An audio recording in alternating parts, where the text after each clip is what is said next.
तो आइए सभी ब्राह्मणों के चरणों में कोटि कोटि वंदन और सादर चरण वंदन। छोटे बड़े सभी ब्राह्मण और जो मेरे बड़े हैं उनके लिए तो मैं वंदन कर ही रहा हूँ, लेकिन मुझसे छोटे जो हैं उनके चरणों में भी मैं सादर वंदन करता हूँ, प्रणाम करता हूँ और उनका आशीर्वाद मुझ पर बना रहे। आज सभी ब्राह्मणों के विशेष आग्रह पर ये दीपावली पर्व निर्णय के लिए आज ये वीडियो तैयार किया जा रहा है, क्योंकि कोई कह रहा है 31 तारीख को और कोई कह रहा है 1 तारीख को। थोड़ा सा वीडियो लंबा हो जाएगा, लेकिन जो विश्लेषण चल रहा है ये आप पूरा सुनेंगे तो बड़ा अच्छा लगेगा और आपको समझ में भी आएगा और सीखने के लिए भी आपके लिए है। ये वीडियो हम सभी ब्राह्मणों के अनुभव के लिए डालते हैं, हमारी प्रतिष्ठा या प्रभाव के लिए नहीं डालते हैं कि हमारा प्रभाव बढ़े। ऐसा कुछ नहीं है, हम सभी से क्षमा चाहेंगे। हम अपने आप को कहीं भी नहीं मानते हैं, आपके चरणों की धूल है और आपका आशीर्वाद के बिना हम कुछ नहीं कर सकते। आइए दीपावली पर बात करते हैं, कैसे करें, क्या करें। दीपावली 1 नवंबर 2024 को मनाई जाएगी।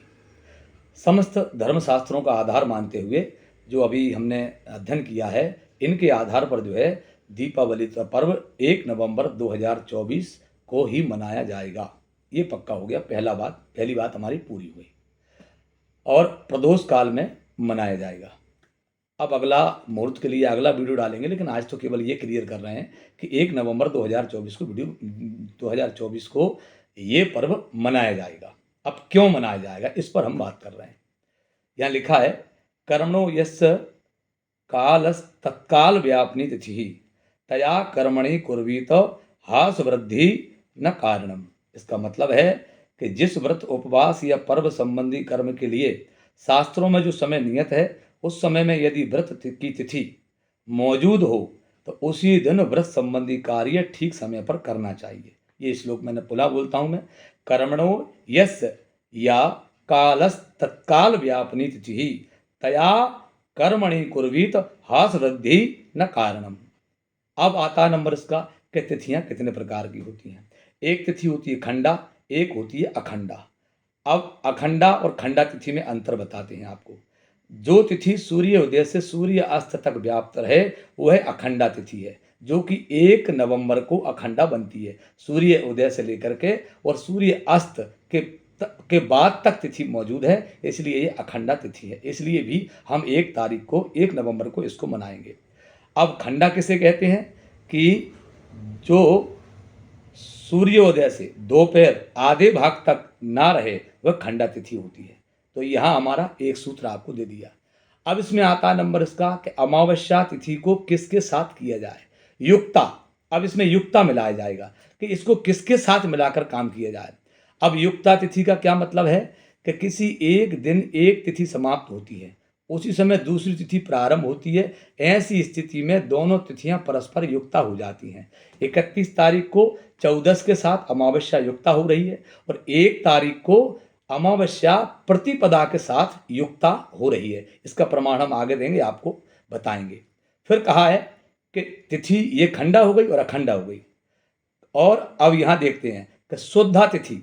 अब अमावस्या 1 तारीख को पूरी तरह शुद्ध है। शुद्धा तिथि के लिए लिखा है कि सूर्य उदय आरंभ पुनः सूर्य उदय पर्यंतः शुद्धः, यानी सूर्य उदय से लेकर के अगले दिन सूर्य उदय पर्यंत तक जो तिथि रहती है वो शुद्धा होती है। इसका मतलब है कि ये तिथि अगले दिन सूर्य उदय तक तो नहीं है, लेकिन प्रदोष काल तक सूर्य अस्त तक है। इस माध्यम से भी इसको अपन अखंडा तिथि कह सकते हैं। अब आता है नंबर कि लक्ष्मी पूजन का नियम क्या है। अब लक्ष्मी पूजन के नियम पर आते हैं। यहाँ शास्त्र कहता है हमारा कि दीपावली पर्व जो है प्रदोष व्यापनी तिथि उपलब्ध होना परम आवश्यक है।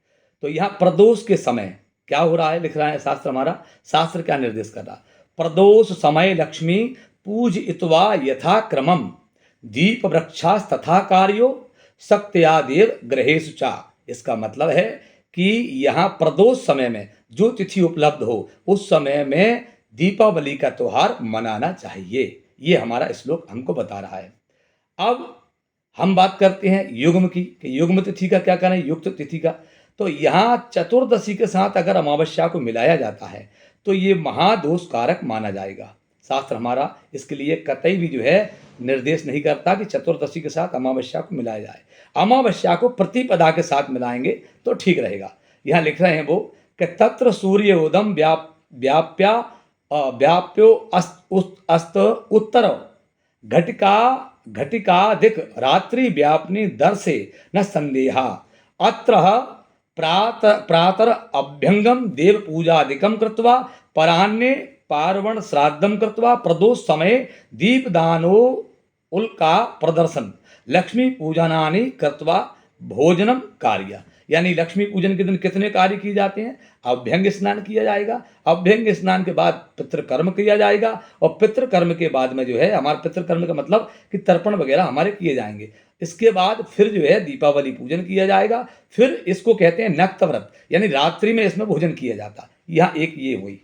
अब आता है इस बात का मतलब कि शास्त्र कहता है इस प्रकार से 1 नवंबर को दूसरे दिन सूर्योदय में व्याप्त होकर सूर्य अस्त के बाद प्रदोष काल में 1 घटी से भी अधिक विद्यमान है।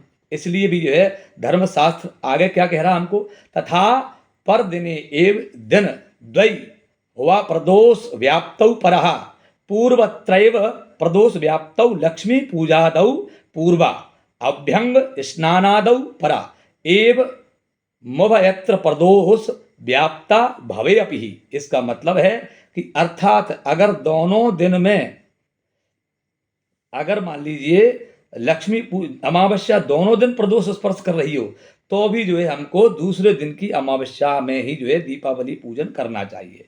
इसमें लिखा है इन्होंने दंडैक रजनी योगे दर्श स्यात् परेहनि तदा विहाय पूर्वेधु परेहनि सुखा रात्रि ही। इसका मतलब है अर्थात यदि अमावस्या दोनों दिन प्रदोष व्यापनी हो तो अगली करना चाहिए।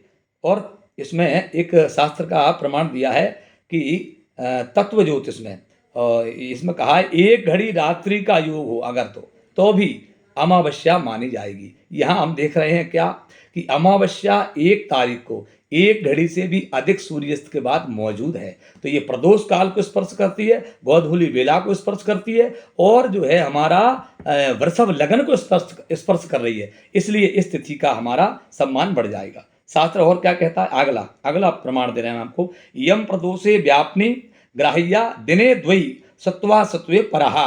अर्थात यदि अमावस्या दोनों दिन प्रदोष को स्पर्श ना भी करे तब भी लक्ष्मी पूजन हमको दूसरे दिन ही करना चाहिए। ये शास्त्र हमारा इस प्रकार से यह आदेश करता है।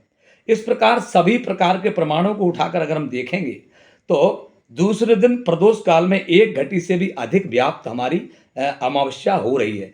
इसलिए जो है यहाँ ऐसा जो शास्त्र के अनुसार जो हमने अभी तक प्रमाण इकट्ठे किए और जो मेहनत की हमने, तो इसमें देखिए आप अगला हमारा क्या शास्त्र कह रहा हमारा कि दीपावली के दिन जो है सबसे बड़ी बात क्या आ रही है कि यहाँ लिख रहे हैं, ये हमको श्लोक दिया है इसमें कि स्वाति स्थिति रवा बिंदुर यदि स्वाति गतो भवेद पंचत्व गुद कृष्णाई कृताभ्यंग विधि नरहा नीराजतो महालक्ष्मी अर्चनम श्रिय मुस्नुते। इसका मतलब है कि स्वाति में स्थित सूर्य में यदि स्वाति में गया चंद्रमा हो तो जो है, अब स्वाति में मतलब जो है तुला राशि में चंद्रमा है, तुला राशि में इस समय सूर्य है, और स्वाति नक्षत्र उस दिन अमावस्या के दिन हमको उपलब्ध हो रहा है। तो यहाँ कह रहे हैं कि ये स्वाति नक्षत्र हो और स्वाति नक्षत्र हो तो जो है इसमें अभ्यंग स्नान करे और महालक्ष्मी का नीराजन करे तो लक्ष्मी को प्राप्त करता है। ये सारे प्रमाण हमने जो है अध्ययन किया है, और अध्ययन करने के बाद शास्त्र का जो मत है, अभी तक यहाँ शास्त्र में यहाँ पर किंतु परंतु का कोई प्रश्न नहीं है। क्योंकि ऐसा कहीं भी किसी भी शास्त्र में उपलब्ध नहीं हुआ है कि 2 दिन प्रदोष व्यापनी हो तो अधिक व्याप्ति वाले दिन लक्ष्मी पूजन किया जाए। यही सूत्र हमारे लिए लागू होता है। लेकिन ऐसा कहीं नहीं मिला कि 2 दिन अमावस्या प्रदोष स्पर्श कर रही हो तो पहले दिन को कर लिया जाए, ये कहीं नहीं मिला है। यही मिला है कि दूसरे दिन भी हम इसको दूसरे दिन ही करना पड़ेगा, यही इसका एक विकल्प है शास्त्र जो मध्य। अब इसके बाद भी अगर किसी को ऐसा प्रमाण मिलता है कि 2 दिन अमावस्या प्रदोष स्पर्श करती है उसके बाद भी पहले दिन कर सकते हैं, तो कृपया मेरा जो चैनल है इस चैनल पर कमेंट करें और मुझे आदेश करें ताकि मुझे आगे सीखने को मिले। धन्यवाद, मैंने ये विश्लेषण आप तक पहुंचाया।